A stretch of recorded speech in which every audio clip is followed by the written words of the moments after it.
라이드 앤 딜라이트 말씀 묵상의 시간입니다. 사랑하는 주님, 오늘도 새날을 열어주시니 감사합니다.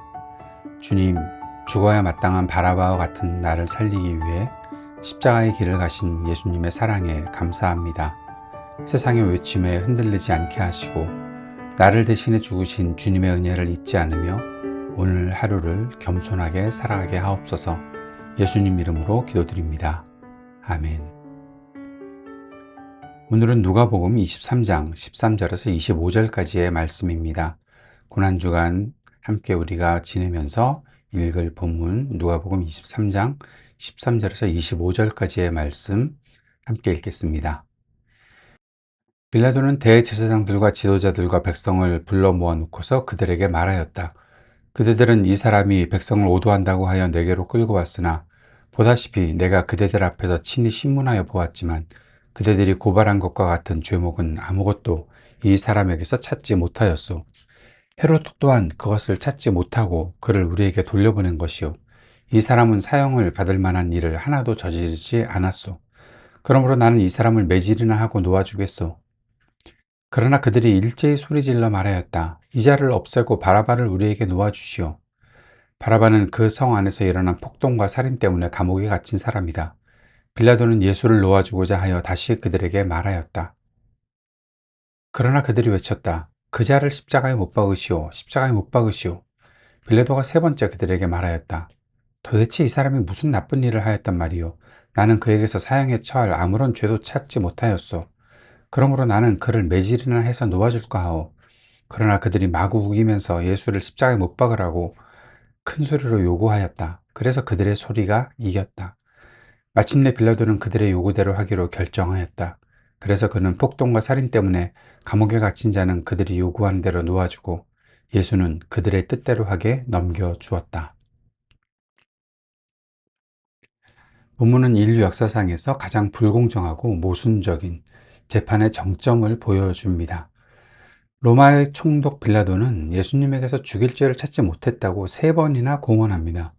하지만 군중의 소리는 하늘을 찌르고 결국 죄 없는 생명의 주관자께서 죽음의 길로 넘겨지십니다. 이 기막힌 역설 속에서 우리는 십자가가 가진 진정한 의미를 발견해야 합니다. 먼저 빌라도의 타협을 보겠습니다. 진리보다 안위를 선택한 사람이죠. 빌라도는 예수님이 무죄임을 알고 있었습니다. 그 사람은 내가 보니 아무 죄가 없다라고 그렇게 선언하면서 채찍질하고 그냥 놓아주려고 합니다. 하지만 그는 진리를 수호하는 자가 아니라 밀란을 두려워하는 정치인이었습니다. 소리가 이겼다라고 그렇게 말하고 있죠. 우리는 때로 세상의 압박 때문에 내가 아는 진리를 타협하곤 합니다. 적당히 채찍질하고 놓아주자는 빌라도의 태도는 오늘날 우리 마음속에 있는 비겁한 적당주의와 닮아 있지 않습니까? 두 번째 보는 것은 군중의 광기입니다. 은혜를 망각한 분노죠. 불과 며칠 전에 예수님을 환호하며 맞이했던 군중들 아닙니까? 그리고 예수님께서 수없이 많은 사람들을 치료해 주시고 먹여 주셨던 그런 놀라운 일들을 보았던 사람들 아닙니까?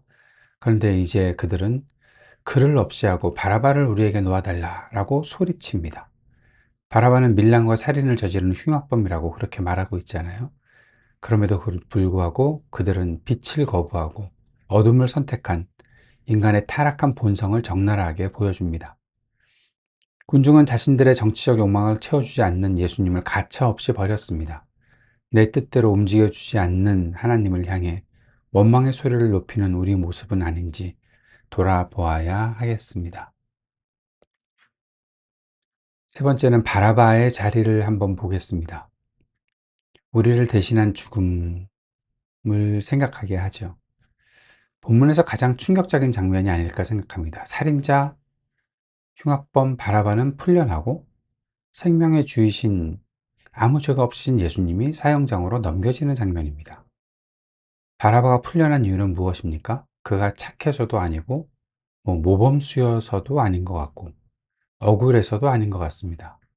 단지 예수님이 그를 대신해 죽기로 결정되었기 때문입니다. 여기서 우리가 십자가의 의미를 생각해 봅니다. 이것이 바로 대속의 신비이죠. 바라바는 곧 우리 자신이 아닐까요? 원래 십자가에 달려야 할 죄인은 나였지만 예수님께서 그 자리에 대신 서심으로 우리는 조건 없는 자유를 얻었다는 것입니다. 이 말씀을 통해서 우리가 우리 삶에 적용해야 될 것은 무엇일까요? 첫째는 바라바의 겸손으로 살아가야 한다는 제목을 한번 생각해 봅니다. 바라바가 겸손하다는 게 아니라 우리가 바라바니 나 대신 죽으신 예수님께서 계시니 우리가 겸손하게 살아가야 한다라는 거죠. 오늘 우리가 하루를 살 때 내가 잘나서 혹은 자격이 있어서 그래서 이 생명을 누리고 있다고 착각해서는 안 된다는 것입니다. 나는 노연한 바라바다 라는 고백이 있어야 되겠죠. 가끔 누군가를 비난하고 싶을 때 내가 죽어야 할 자리에 예수님이 계셨음을 기억합시다. 타인을 정죄하는 손가락을 거두고 나를 살리신 그 은혜에 감사하는 낮아짐이 그리스도인의 첫 번째 태도여야 하지 않을까요? 두 번째 적용해 볼 것은 세상의 소리보다 하나님의 음성에 귀를 기울여야 하겠다는 것입니다. 소리가 이겼다. 빌라도는 군중의 소리에 밀려서 예수님을 넘겨주었죠. 오늘날 우리 주위에도 진리를 거스르는 수많은 세상의 외침이 있습니다. 성공해야 한다. 보복해야 한다. 나만 잘 살면 된다. 여러 가지 소리들이 있잖아요. 우리가 결정을 내리는 순간마다 스스로 질문해 보아야 하겠습니다. 나는 지금 사람들의 환호를 구하고 있는가? 아니면 하나님의 공의를 구하고 있는가?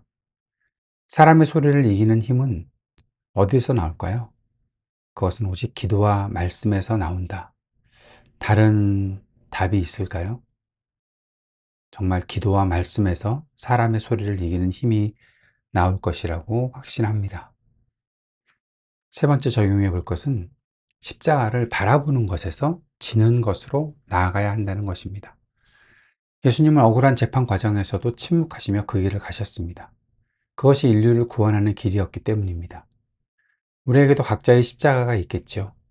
용서하기 힘든 사람을 용서하는 것도, 또 손해를 보더라도 정직을 지키는 것도 우리가 져야 할 십자가가 아닐까요?